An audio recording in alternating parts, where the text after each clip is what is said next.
नमस्कार, रूबरू देख रहे हैं आप और मैं हूं आपके साथ शिवानी रत्नी। उत्तर प्रदेश पुलिस लगातार अपराधियों पर लगाम कसने के लिए नए नए हथकंडे अपना रही है। सख्त कानून व्यवस्था के लिए कभी एनकाउंटर जैसे कड़े एक्शन, कभी ऑपरेशन खल्लास तो कभी ऑपरेशन लंगड़ा जैसी कार्रवाइयों ने सुर्खियां बटोरी हैं। इन अभियानों का मकसद साफ रहा, अपराधियों में डर और आम जनता में भरोसा पैदा करना। इसी तर्ज पर अब ऑपरेशन बजरंग भी चलाया जा रहा है, जो खास तौर पर साइबर अपराधियों की धरपकड़ के लिए शुरू किया गया। बदलते दौर में अपराध का तरीका भी बदल गया है, इसीलिए पुलिस ने भी अपनी रणनीति बदली है। अब केवल जमीन पर ही नहीं बल्कि डिजिटल दुनिया में भी अपराधियों को ट्रैक किया जा रहा है। ऑपरेशन बजरंग के जरिए साफ संदेश दिया जा रहा है कि चाहे अपराधी गली में छिपा हो या ऑनलाइन दुनिया में, यूपी पुलिस की नजर से बच पाना आसान नहीं है। और इसी के चलते मथुरा में क्राइम को कम करने के लिए बड़ी कार्रवाई की जा रही है। क्या कुछ चल रहा है, आइए जानते हैं विस्तार से।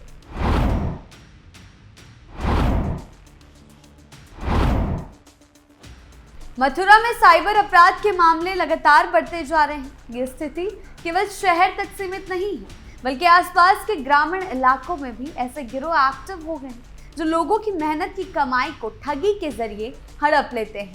हाल ही में शेरगढ़ थाना क्षेत्र के अंतर्गत आने वाले गांवों में पुलिस ने बड़ी कार्रवाई करते हुए साइबर अपराधियों के खिलाफ सख्त कदम उठाया। इस अभियान में भारी पुलिस बल ने एक साथ दबिश देकर 34 साइबर अपराधियों को गिरफ्तार किया। साथ ही 12 से अधिक मोबाइल फोन, आधार कार्ड और अन्य दस्तावेज भी बरामद किए गए। ये कार्रवाई पुलिस के लिए एक बड़ी सफलता मानी जा रही है, लेकिन साथ ही ये भी साफ हो गया कि इलाके में साइबर अपराध की जड़ें काफी गहरी हो चुकी हैं। आज के समय में मोबाइल फोन और इंटरनेट लोगों की जिंदगी का एक अहम हिस्सा बन चुका है। गांवों तक डिजिटल सेवाएं पहुंच चुकी हैं। लोग online banking, UPI, mobile wallet और इंटरनेट शॉपिंग का इस्तेमाल करने लगे। जहां एक तरफ ये सुविधाएं लोगों का जीवन आसान बना रही है, वहीं दूसरी तरफ कुछ शातिर लोग इन सुविधाओं का गलत फायदा उठाकर भोले भाले लोगों को ठग रहे हैं। मथुरा जिले में भी यही स्थिति देखने को मिल रही है। अपराधी संगठित गिरोह बनाकर काम कर रहे हैं और तकनीक का इस्तेमाल करके लोगों को निशाना बना रहे हैं। पुलिस को जैसे ही पता चला साइबर अपराध से जुड़े बड़े अपराधी मौजूद हैं, मथुरा में तुरंत कार्रवाई की योजना बनाई गई। टीम में 6 राजपत्रित अधिकारी और 13 थाना प्रभारी शामिल किए गए। पहले से चिन्हित किए गए हॉटस्पॉट स्थानों पर एक साथ दबिश देने की रणनीति तैयार की गई। गांव की घेराबंदी कर तलाशी अभियान शुरू किया गया। जैसे ही गांव में भारी संख्या में पुलिस बल पहुंचा, वहां अफरा तफरी मच गई। कई अपराधी भागने की कोशिश करने लगे, जिनमें से कुछ सफल भी हो गए। पुलिस ने मौके से 34 अपराधियों को गिरफ्तार कर लिया।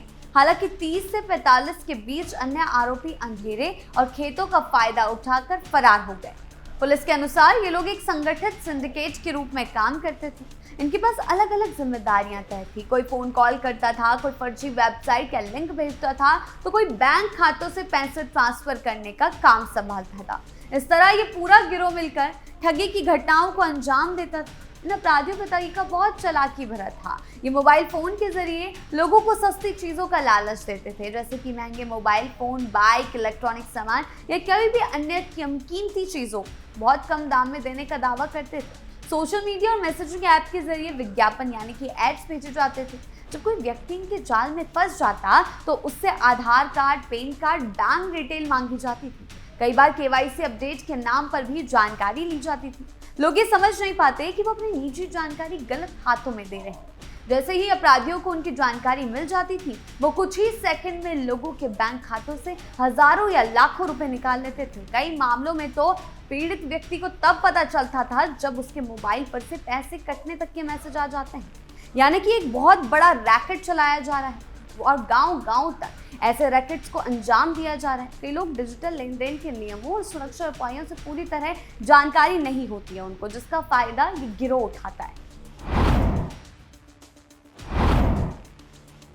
साइबर अपराध की घटनाएं लगातार तेजी से बढ़ रही हैं। इसी बीच एसपी ने बताया कि जिले में काफी ज्यादा घटनाएं सामने आई। उनका कहना है कि पुलिस लगातार निगरानी रख रही है। सर्विलांस के माध्यम से संदिग्ध गतिविधियों पर नजर रखी जा रही है। इस अभियान में पुलिस ने पहले से चिन्हित हॉटस्पॉट स्थानों पर यानी कि हॉटस्पॉट जगहों पर एक साथ दबिश देकर सफलता हासिल की। उन्होंने ये भी बताया कि पकड़े गए 34 आरोपियों में से 8 पहले भी जेल जा चुके हैं। इसका मतलब है कि ये लोग पहले भी अपराध में शामिल रहे, लेकिन जेल से बाहर आने के बाद दोबारा उसी रास्ते पर चल पड़े। पुलिस ने गिरफ्तार अपराधियों के पास से मोबाइल फोन, आधार कार्ड, अन्य दस्तावेज बरामद किए हैं। इन मोबाइल फोनों की जांच की जा रही है ताकि ये पता लगाया जा सके कि अब तक कितने लोगों को ठगी का शिकार बनाया गया।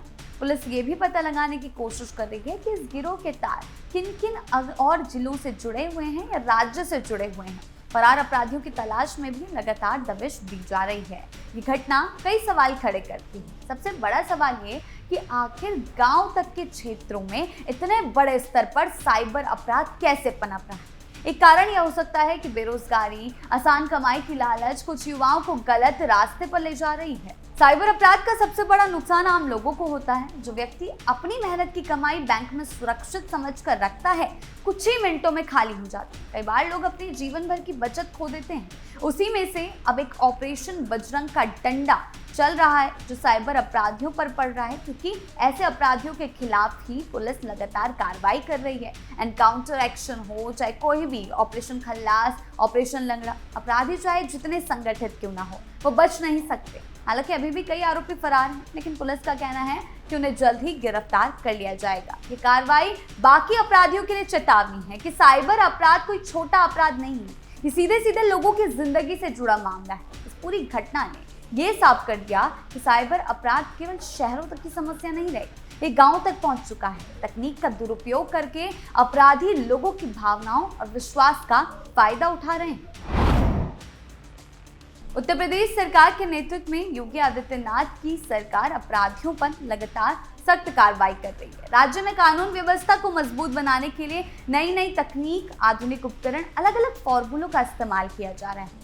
पहले जहां अपराधियों को पकड़ना मुश्किल होता था, वहीं अब डिजिटल निगरानी, सर्विलांस, डेटा एनालिसिस और तकनीकी ट्रैकिंग के माध्यम से पुलिस तेजी से अपराधियों तक पहुंच रही है। खासकर साइबर अपराध के मामलों में सरकार ने अलग रणनीति अपनाई है, क्योंकि आज के समय में ठगी और फ्रॉड मोबाइल और इंटरनेट के जरिए हो रहे हैं। इन्हीं सख्त कदमों से एक है ऑपरेशन बजरंग का डंडा, यानी कि जिसके तहत साइबर अपराधियों पर बड़ी कार्रवाई की जा रही है।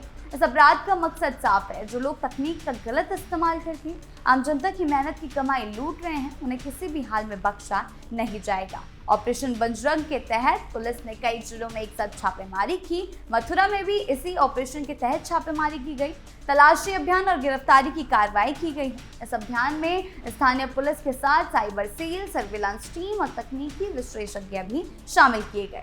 पुलिस पहले संदिग्ध मोबाइल नंबर, बैंक खातों और ऑनलाइन लेन देन की जांच करती है, फिर हॉटस्पॉट इलाकों को चिन्हित करती है, दबिश देती है। इससे अपराधियों को भागने का मौका कम मिलता है। सरकार ने साफ संदेश दिया कि चाहे अपराधी कितना भी शातिर क्यों ना हो, तकनीक के जरिए उसे ढूंढ निकाला जाएगा।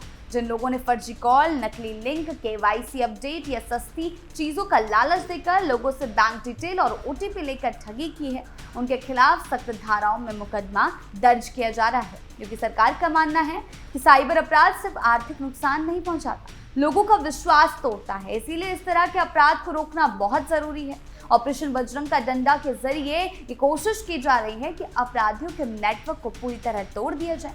पुलिस ने न केवल गिरफ्तारी कर रही है, बल्कि उनके बैंक खातों को फ्रीज कर रही है, उनके पूरी जड़ को खत्म करने की कोशिश कर रही है, मोबाइल फोन और डिजिटल उपकरण जब्त कर रही है और फरार आरोपियों की तलाश में लगातार दबिश दे रही है। उत्तर प्रदेश पुलिस का ऑपरेशन बजरंग केवल एक कार्रवाई नहीं है, बदलते समय के साथ बदली हुई रणनीति का एग्जाम्पल है। जिस तरह अपराधी डिजिटल दुनिया का सहारा लेकर लोगों को ठग रहे थे, उसी तरह पुलिस भी तकनीक का इस्तेमाल कर उन्हें पकड़ रही है। मथुरा में हुई ये कार्रवाई ने ये साबित कर दिया कि साइबर अपराधियों के खिलाफ सख्ती जारी रहेगी, किसी को भी बख्शा नहीं जाएगा। योगी आदित्यनाथ के नेतृत्व में चल रहे इस अभियान का मकसद साफ है, अपराधियों में डर और जनता में भरोसा कायम करना। ऑपरेशन बजरंग का डंडा ये संदेश देता है कि चाहे अपराध जमीन पर हो या ऑनलाइन, कानून का हाथ हर जगह पहुंच सकता है और साइबर अपराध के खिलाफ इसी तरह की कार्रवाई देखने को मिल रही है और आगे भी जारी रहेगी। आपकी इस बारे में क्या राय है, हमें कमेंट सेक्शन में जरूर बताएं। धन्यवाद।